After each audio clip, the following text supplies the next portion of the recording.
لا تقصص رؤياك إلى إخوتك فيكيدوا لك كيدا إن الشيطان للإنسان عدو مبين.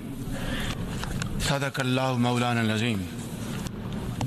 Mr. President, it's a matter of great honor for me to address the United Nations General Assembly for the second time as the Prime Minister of a country that has always been a proactive member of the UN Assembly. I would like to congratulate you and wish you all the success, Mr. President, on your election as the President of the 79th session of the UN General Assembly. I would also like to appreciate the efforts of Ambassador Dennis Francis for his skillful stewardship of the 78th session of the UNGA. Mr. President, the father of our nation, Quaid-e-Azam Muhammad Ali Jinnah, declared in 1947 that we stand by the United Nations Charter and will gladly make our full contribution to peace and prosperity of the world. Pakistan has stood by this commitment unwaveringly. Today, we are facing most daunting challenges to the world order.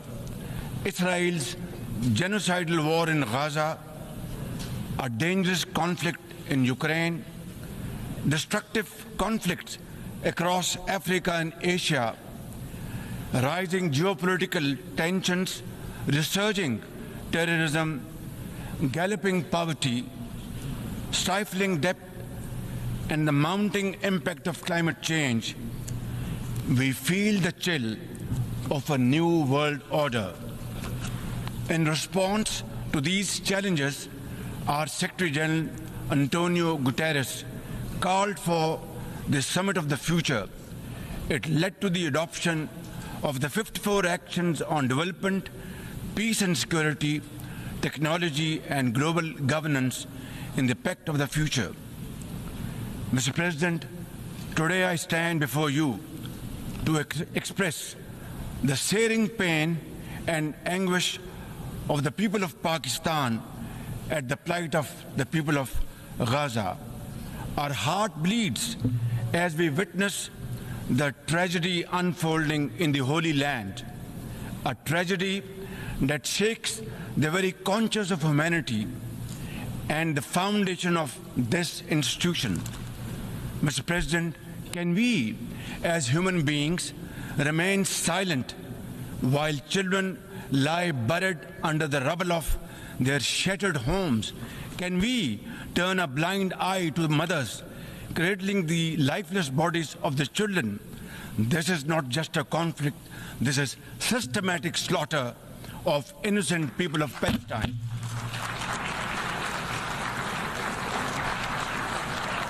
Ladies and gentlemen, an assault on the very essence of human life and dignity. The blood of Gaza's children stains the hands of not just the oppressors, but also those who are complicit in prolonging this cruel conflict. When we ignore their endless suffering, we diminish our humanity. It is not enough to condemn, Mr. President. We must act now and demand an immediate end to this bloodshed. We must remember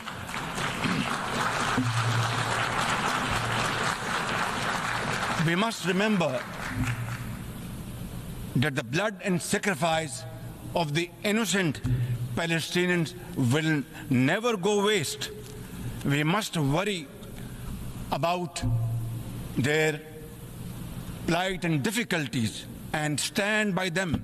We must work for a durable peace through the two-state nation. We must seek a viable, secure, contiguous and sovereign state of Palestine based on the pre-1967 borders with Al-Quds Al-Sharif as its eternal capital, and to advance the goals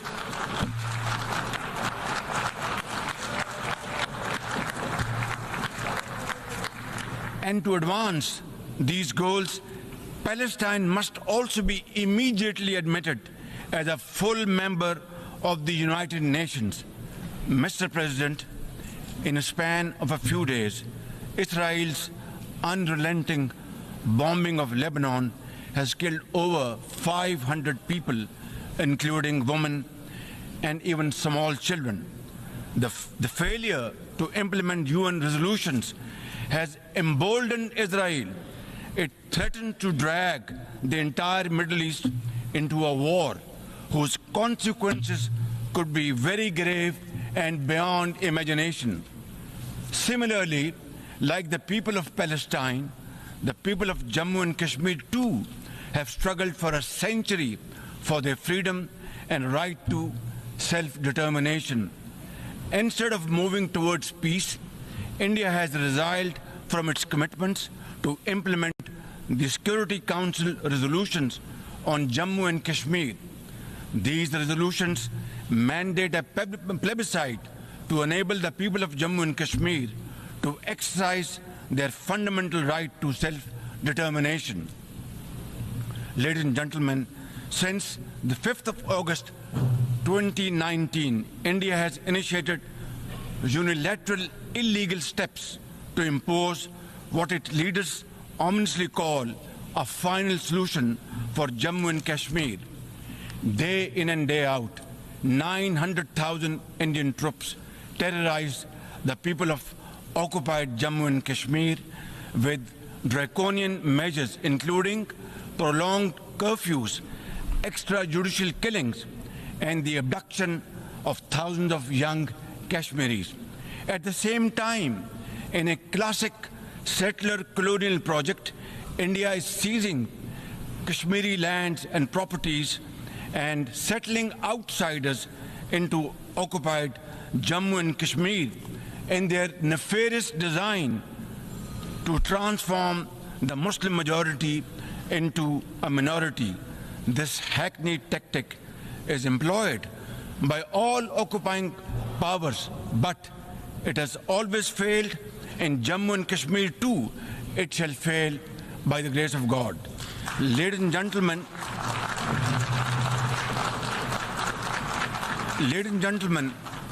the Kashmiri people are resolute in rejection of the false Indian identity. The New Delhi seeks to impose upon them very, very severe conditions, and atrocities are being committed every hour. India's policy of brutal coercion and oppression in occupied Kashmir has ensured that Burhan Wani's legacy continues to inspire the struggle and sacrifices of millions of Kashmiris. Inspired by the legitimacy of their epic struggle, they remain defiant. Their heart-wrenching stories remind us that behind every statistic lies a human life, a dream deferred, and a hope shattered. Even more worryingly, it is engaged in massive expansion of its military capabilities, which are essentially deployed against Pakistan. Its war doctrines envisage a surprise attack and a limited war under the nuclear overhang. Thoughtlessly, India has spurned Pakistan's proposals for a mutual strategic restraint regime. Its leadership has often threatened to cross the line of control and take over Azad Kashmir. Ladies and gentlemen, Mr. President, let me state in no uncertain terms that Pakistan will respond most decisively to any Indian aggression. Therefore, to secure durable peace, India must reverse the unilateral and illegal measures it has taken since 5th of August 2019 and enter into a dialogue for a peaceful resolution of the Jammu and Kashmir dispute in accordance with the UN security resolutions and the wishes of the Kashmiri people. Mr. President, remember, illegal occupation creates a fresh hell every day in the killing fields of Palestine and in the pristine valleys of occupied Jammu and Kashmir. Apart from conflicts, Mr. President, the 21st century has brought a cascade of crises, including the reversal of development and the mounting impact of climate change. 2 years ago, my country was devastated by catastrophic floods, causing $30 billion in damages. It is now clear that each summer will bring blistering temperatures and trigger fresh climate impacts. Pakistan emits less than 1% of global carbon emissions, yet we have paid a very heavy price for no fault of ours. This is most unfair in any calculus of global justice. We must uphold the axiom, the polluter must pay.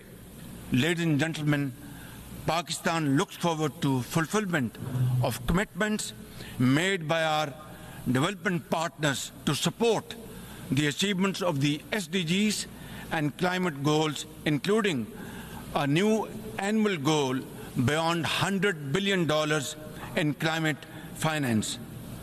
Mr. President, with nearly 100 developing countries trapped in the vicious cycle of debt and liquidity crisis, which I always call a death trap rather than debt trap, achieving the SDGs in these circumstances remain a distant mirage.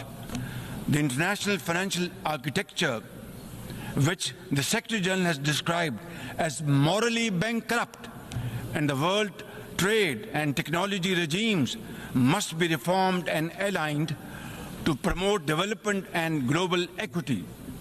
Mr. President, since assuming office in March this year, the progress and prosperity of my 240 million people has been my singular focus. We have taken some very difficult but necessary decisions that have rescued our economy from collapse, restored macroeconomic stability, controlled fiscal deficits, and strengthened our reserves.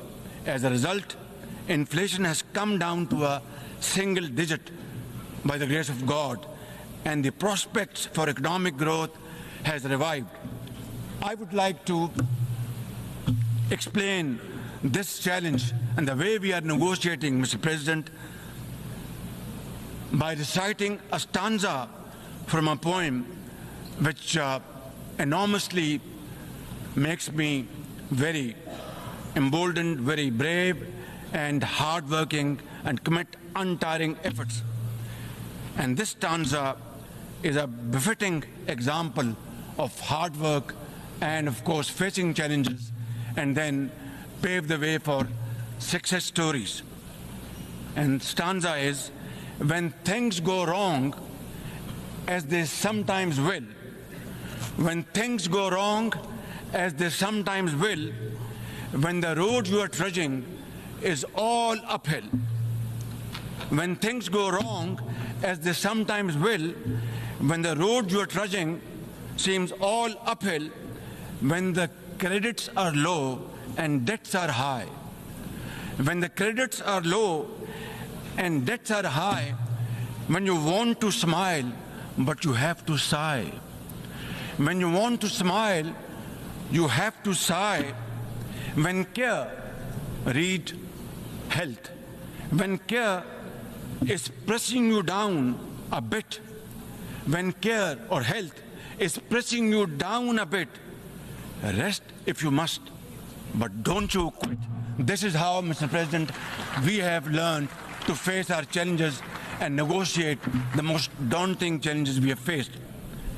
Mr. President, situated at the crossroads of South and Central Asia and the Middle East, we have prioritized geoeconomics and regional connectivity to secure win-win outcomes for our people. The second phase of the landmark China-Pakistan Economic Corridor has been successfully launched Through the Apex Special Investment Facilitation Council, we are mobilizing investments in resilient infrastructure, renewable energy, minerals, sustainable agriculture, and technology. This will herald a new era of development and modernization in my beloved country. Ladies and gentlemen, for 2 decades, Pakistan has fought terrorism boldly and most successfully, defeating terrorist groups within Pakistan. We have paid a very heavy price. 80,000 of our brave soldiers and civilians have been martyred, including innocent school-going children. And the gory memories of APS school carnage haunt us till date. Our economy has suffered a loss of $150 billion. Unfortunately, today we are again confronted by a new wave of externally financed and sponsored terrorism, especially by the TTP, Fitna al-Khawarij, and its associates. Ladies and gentlemen, make no mistake, inshallah, by the grace of God, we are determined to eliminate this threat as well through our comprehensive national effort by the name of Azm-e-Istehkam, meaning resolve to promote peace and stability. And we will work collectively with the international community to combat all forms of terrorism and reform the global counter-terrorism architecture. Mr. President, Pakistan seeks the earliest possible normalization of the situation in Afghanistan. We join the UN's appeal for $3 billion in humanitarian assistance to the millions of suffering Afghan brothers and sisters. At the same time, we endorse and share the international expectations that the Afghan interim government would respect human rights, including the rights of women and girls, and promote political inclusion. In particular, the interim government must take effective action to neutralize all terrorist groups within Afghanistan, especially those responsible for cross-border terrorism against neighboring countries. These include ISIL-K, Daesh, the Al-Qaeda associated TTP, Fitna al-Khawarij, Majid Brigade, the BLA, and other terrorist groups which unfortunately are seen on Afghan territory. Mr. President, another troubling global development is the escalation of Islamophobia, which is now manifested by frequent desecrations of the Holy Quran, attacks on mosques, negative stereotyping of Muslims, and acts of discrimination and violence against them. The most alarming manifestation of Islamophobia is the Hindu supremacist agenda in India. It aggressively seeks the subjugation of 200 million Muslims and the obliteration of India's Islamic heritage. Pakistan and the OIC will work with the UN Secretary General and the Special Envoy to implement a plan of action to combat this scourge.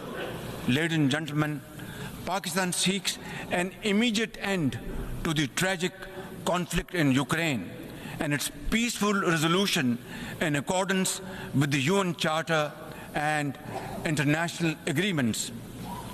Ladies and gentlemen, Pakistan has a long and proud history of solidarity, friendship, and cooperation with the nation of Africa.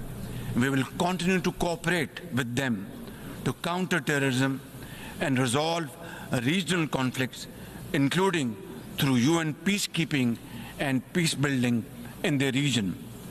Finally, Mr. President, as we leave this august hall, we must carry with us a message for our people that the weak are not voiceless, that the oppressed should not lose hope, that poverty is not preordained, and that Allah Almighty promise of justice and equality in our terrestrial home must be respected. I thank you all and thank you very much for your time. God bless you.